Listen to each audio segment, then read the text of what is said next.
Okay, just a little lead in. Here we go with the usual. It's time now for the latest news on what's hot and what's not in the world of technology with Matthew Dickerson on Tech Talk.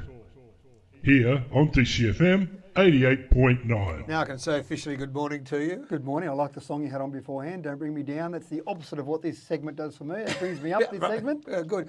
Before we start, congratulations on you winning the Telstra Go Booster competition. Yeah, that was a really good one to win. Yes, indeed. Out of 500 licensed and partner stores across the nation. Well done, Matt. That's good for Dubbo.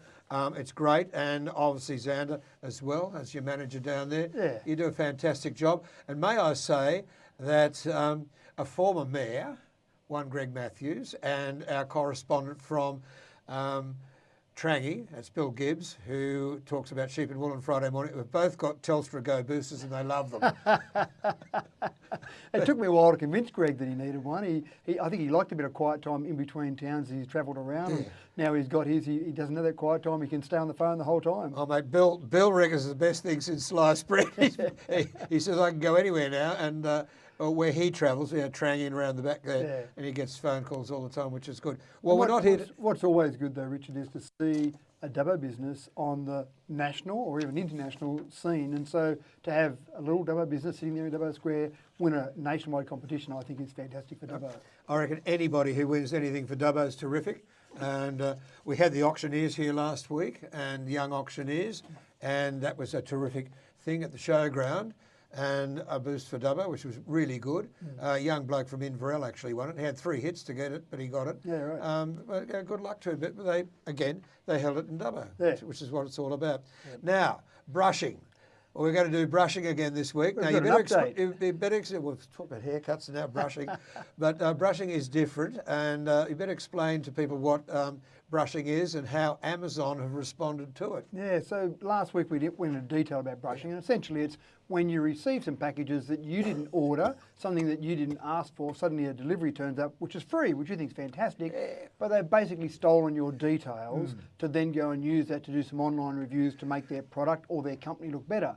And Amazon has responded, which is quite interesting. When you've got a huge marketplace like Amazon, they're not doing anything wrong. They're just sending out products because they've been ordered. But they've identified that seeds, as we talked about last week, seeds are one of the most common things that are used in brushing because they're A, cheap, B, very light, so they can send through the post at very minimal cost. So Amazon has said anyone that's ordering seeds from overseas, outside of the US, and having them shipped into the US, now no longer can do it. So any of those overseas companies, and typically they've been overseas companies, have stopped any non-US residential company that's based in the US, so otherwise one that's owned from outside the US but they're in the US, they can't ship seeds either. So this is the first step. Now, I'm assuming that some of these brushing companies will come up with something a bit different. They'll find some other light, inexpensive product to send through the mail, and then they'll have to be banned from doing that. But it's this constant merry-go-round of scammers trying to do something to get around things, and then organisations or governments or regulations changing to respond to that. It's the ongoing cat and mouse game that we play. Can I just say that I looked at my junk mail this morning, and the number of scams in there this week were unbelievable. So I shouldn't have subscribed you to all those sites? No, they just turn up. But you can see there were scams. I got the usual one. Hello, I'm Mrs. So and So. You've got a loan. I can organise a loan for you. I've got that one. Yeah. Hello, I'm Mr. So and So. You have won. Anything that says you've won in junk mail. Yeah, that's right. So there are a whole range of things, and I suppose the main thing is just be a little bit sceptical, question things a little bit. If something looks too good to be true, then it is. Maybe it is. Yeah, it is. These days it is. All right. Very quickly on these two, Prime Minister responding to threats from Facebook and Google. I noticed Google had a line underneath yesterday. They've certainly put some things both on YouTube and on their Google homepage.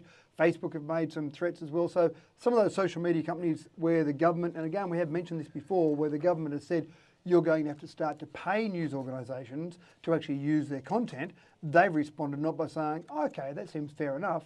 They've responded by saying, well, we'll threaten to have no news content on our sites, or we've threatened to start charging people. They don't need to do that. They make enough money in other ways. So they've had a range of threats, and the Prime Minister has responded and said, make all the threats you like, but we're going to go ahead with this law in some form or another. Now, as we've mentioned before, Google, Facebook, they don't really care about the minuscule amount of money they might have to pay in Australia. Australia makes up less than 1% of their overall income stream. They're worried about the other 99% jumping on the back of what the Australian government might do, and that's starting to become significant for them if that happens. Well, yeah, indeed. I mean, a journalist writes a story, okay, and the company pays that journalist to do it, and then it gets pinched and plagiarised, and that's what it is. Yep. No, not fair. Yeah, that's right, exactly, and not fair. But again, Facebook and Google are relying on public sentiment to be on their side, and at this stage, I believe public sentiment is more on the Australian government side. They think it's actually quite fair that they pay for some of that content they're using. All right, next is TikTok, which we haven't mentioned in your notes, but TikTok are in all sorts of trouble. I tried to find that particular one that was nasty, the suicide one, Yep. which was camouflaged with a puppy dog or a cat or something or other. Yeah, I yeah. tried to, I couldn't.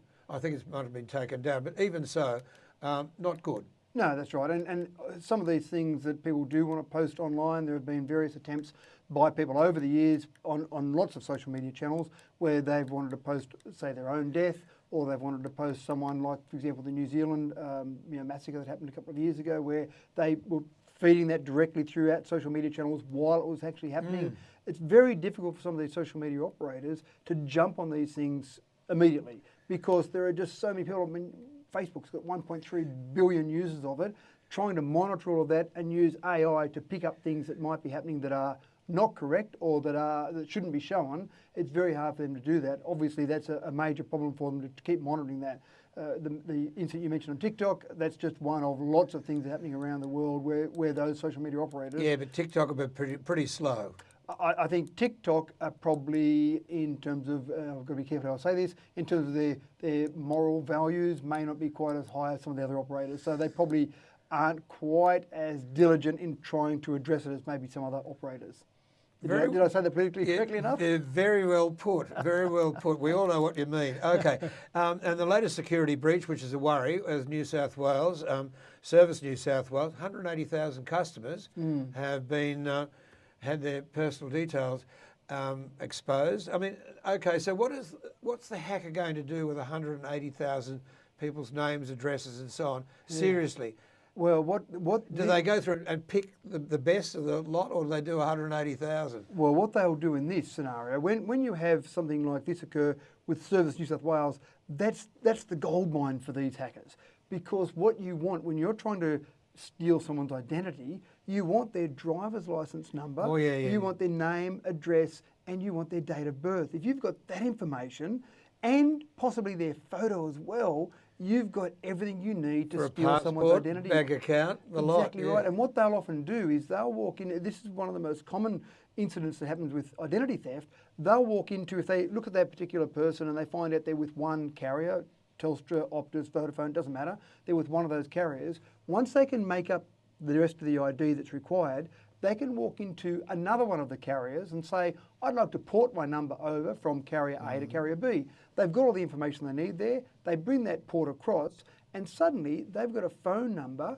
that's the correct phone number for that person. They ring the bank and say, oh, I've lost my password. And they say, certainly, sir, we've got your mobile phone number. We'll send you a text to identify it's really you. A text comes to the new ported phone number. Suddenly, they've got the details to get in your bank account and can siphon your bank account contents out. So getting that Service New South Wales data is absolutely crucial for them to steal someone's identity. 180,000 they've got to pick from now, and they're only just, this is where I think the government's come into criticism, they're only just notifying people now, those 180,000 by mail, to say, oh, whoops, we've had your identity stolen, or sorry, you've had your details stolen. And then if that was me, I'd be very much on the alert for things that might happen that seem a bit strange. If my phone stopped working, for example, straight away I'd be on to someone saying, hey, my phone stopped working, someone may have just stolen my identity. I'd be very conscious of that. I might even, and I've done this for a few clients recently, where you actually set up a secondary phone number, because mobile phones now, modern mobile phones can have two phone numbers on them.